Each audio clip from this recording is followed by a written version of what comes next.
بسم الله الرحمن الرحيم. الحمد لله رب العالمين والصلاة والسلام على رسول الله ورنا إلى ما حد له وجهرين بريتولة وبيش سجال تهاي وحن عيارنا عيارت هذه اللبات لقتي اللبات هريال قبل كتقدر لبات كي يستعلات كا هنتي كلن كانوا كل المهمة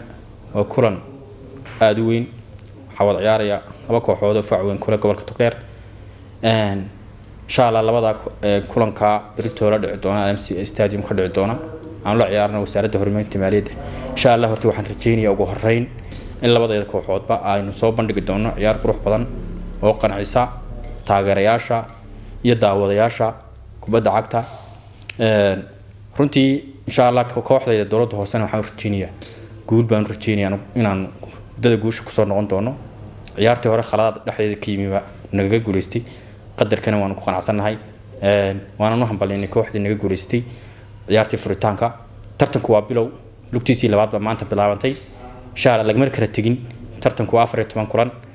13 kulan oo kala haray إن شاء الله وحرتينا كل ما تنبين عن جوليشن دونه ولي بيكون جبرتوا إن شاء الله أنا ودي جوش كسر لعبان دونه لو هذا كحنا كبر روح بعد ما روتينيا كل كوح لما عيارنا وكوح فعوين معلوين وضطا عيارتي وين بقى عياريان إن شاء الله كوح إذا إن شاء الله وحرتينيا يقول مرة بعدين مستحات بقى كل يوم سودي يرجعوني توبر ما نسويني خلاص كما عيارتي ورنا قد عينا ونصوص حنا إن شاء الله وأنا صحني هذا كور بحيو warbixinta ciyaartoyda iyo kooxda bari kuna kabrito insha Allah ciyaartoyda dhamaantoodba waa wada diyaar wax ganaax iyo dhaawac toona ku siigaya ma jiraan insha Allah wax rajeynayaa kulankaas kulan qurux badan inuu noqdo ugu dambeyn waxaan mahad celinayaa aanan bogaadinaya mar walba TV-ga Arda Cable oo sanadkan baahinaya ciyaaraha horyaalka gobolka Togdheer